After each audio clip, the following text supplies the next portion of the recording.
I should have known the delivery job was a bad gig when the guy hired me without looking past my name on my resume.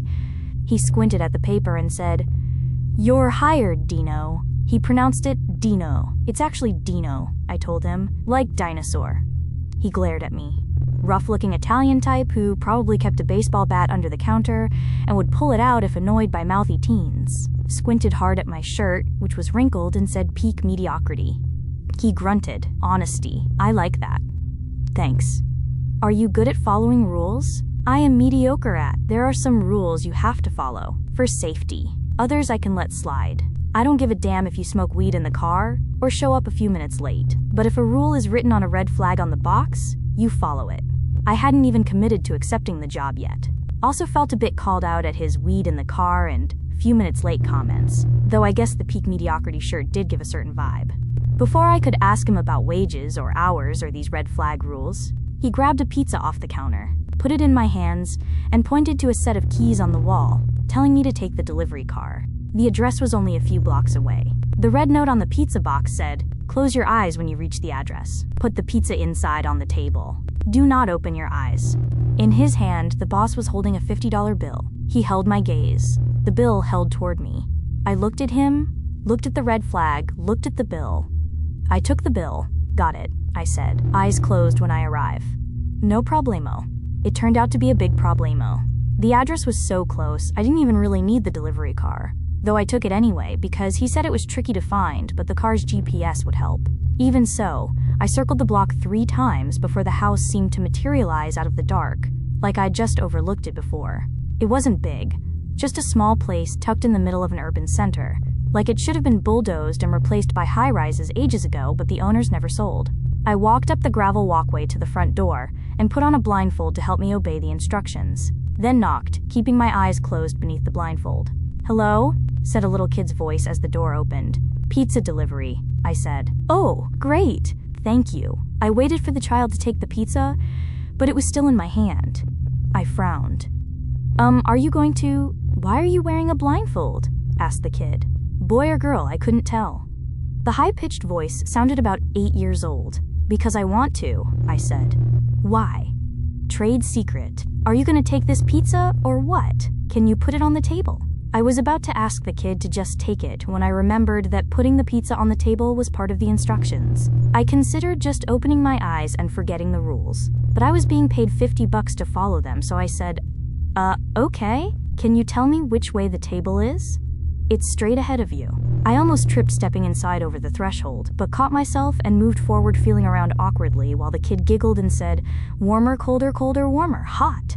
And then, when I ran into a wall, "Just kidding, it's to your left. No, other left." This fucking kid. I cannot tell you how badly I wanted to open my eyes. It felt incredibly silly, holding them shut the whole time. Finally, I found the fucking table and set down the pizza. But by now, I'd lost sense of direction. I inwardly groaned as I heard myself ask, trying not to let my exasperation show, "Which way is the door?" The kid giggled, more groping around in the dark, to the constant teasing and the demand I just peek and look around. I was seriously tempted, but by this point, it was just a battle of wills. I spent 5 minutes uselessly following the kid's circular directions before I wised up and went straight until I hit a wall, then groped along it until I found a door. The door opened to another room in the house. I could tell because the carpet continued inside, and also by the smell, which was sour, rotten. Just a whiff was enough for me to shut the door and wrinkle my nose. I continued to feel along the walls, and finally I found the door to the fresh outdoor air. I was stepping down when... Wait, I forgot. Mom and Dad said to give you a tip. A tip. Greed waged a battle against better judgment. As anyone who knows me can guess, greed won handily. I turned back around and held out my hand. "Here," said the kid. I felt a crumpled bill graze my fingers, but it fell to the ground. "Oops," said the kid, as I swore and dropped down, feeling around. I grabbed the bill, quickly pocketed it, and felt my way out of the house. "Bye," said the kid. "Enjoy your pizza, thanks for the tip, kiddo," I said. Then I turned away, taking several steps before opening my eyes to the street and running. Took off my blindfold, dove into my car, and sat there panting, wondering what the hell had just happened. The kid. The moment the kid dropped the cash. I'd bent down to snatch it, feeling around on the carpet. But just for a split second, in reflex my eyes had opened behind the blindfold, just enough for me to see through a gap beneath the bottom of the cloth, and I'd glimpsed the crumpled bill next to the hairy toes and large foot of an adult man, not a 7 or 8-year-old child. I'd shut my eyes while the kid voice came out of whatever adult body that was and said, "Oops," and I'd pretended to still be blind. When I got back to the pizzeria, I finally checked the wadded up bill, and it was a 20. $70 total, and I'd spent about half an hour, though it had felt like a lot longer that I was playing blind man's bluff with that fucking kidder man. The boss said, "Next one's ready for you," without looking up from the dough he was kneading, and I just stood there, staring at the pizza on the counter with a slip of paper on top of it. At my prolonged silence, he finally glanced over and gruffly said, "You followed the rules, right?" Yup. Ish. The fuck's a yup-ish? He glared. "You either did or you didn't. These rules. What happens if you don't follow them?" I asked. He sighed. "Go home." "Wait, go home? I can't have employees who can't follow simple." I followed them. "It's just a question. I'm just wondering, why the odd rules? Why you had me deliver a pizza to a little kid while keeping my eyes closed?" Instead of answering my question, he heaved a long sigh, shook his head, and said, Dino, let me tell you about the last pizza delivery gal I had. She had a delivery to an apartment. Simple rules. Door will be unlocked. Leave the pizza on the coffee table. Touch nothing. Take nothing. But she took something. So she stole? I said. From this apartment? Yeah, I guess you could say that. He looked a bit deflated. She didn't mean to, but that's how the client took it. Anyway, she doesn't work here anymore. The way he said doesn't work here anymore was the way you'd say, "My condolences." I was gonna ask him more, but he gruffly turned his back and grabbed a shirt off a rack and handed it to me. "Your uniform, since you're determined to stay. It's an extra large, but an oversized shirt is probably okay for a tomboy like you, yeah?" I'm not a tomboy. People mistake my lack of fashion for tomboyishness, but in fact, I am just much too lazy to perform femininity. I pulled the oversized t-shirt on over my peak mediocrity shirt, and I could have fit 3 of me comfortably in here. The boss gave me a thumbs up and lied that I looked great and handed me the next pizza and said, "Just pay attention to the red flags. Pay is good. You can last a long time here, but you gotta follow the rules." I looked at the pizza box. On it was a red flag with the simplest of instructions.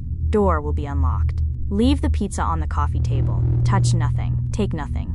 The job that got the previous girl fired? Challenge accepted. Mainly due to the $100 that was also in his hand, and the fact the address was only a 15-minute drive. While driving, I had some time to reflect on my life choices, and on whether accepting this sketchy gig was really a good idea. Not that I had many options, with rent due and my parents telling me they couldn't keep sending me money if I couldn't keep a job. If you're wondering why anyone is named Dinosaur, because yes, that is my full name, Dino is a nickname, it's because my parents are hippies who believe kids should decide their own identities and asked me at age 4 what I wanted to be called. Honestly, when I chose the name Dinosaur, that should have been an indication to my folks that I am not up to the task of making my own decisions and living with them. And that's what I was thinking about my not-so-stellar decision-making abilities when I pulled up to the address on the note, and it was this creepy-ass motel where all the rooms were completely dark except for a single lit window. If I were a serial killer and gonna hide a body at a motel, this is the one I'd have done it at. Briefly, I considered pocketing the $100 and running, just not delivering that pizza and not showing up for work. I looked at the note. Door will be unlocked. Leave the pizza on the coffee table. Touch nothing. Take nothing. Okay, Dino, I told myself. Come on. Even you can follow directions this simple. I got out of the car, snatched up the pizza, and headed up the darkened stairs, the metal steps resounding under my boots. Walked out along the walkway, counting the rooms, shining my flashlight to see the numbers, because again, this place was pitch dark, all except that one lit window. And of course, that was the one that matched the address. Room 213. I knocked. No answer. I knew I was supposed to go in, but I was irrationally, or totally rationally, nervous. After waiting a few seconds, I tried the door, and it swung open easily. I wasn't prepared for what was inside. I stepped in to my own apartment. It made no sense. This was my shitty little studio, exactly the way I'd left it this morning. In the far corner, my unmade bed on the floor, right down where my expectations tend to be. My dishes were in the sink in the tiny kitchen, starting to smell pretty bad because it was day 3 of avoiding them. I could and definitely would make the stack higher, though. Beside the door was the trash I forgot to take out that morning. I could have taken it right now. Touch nothing. Take nothing.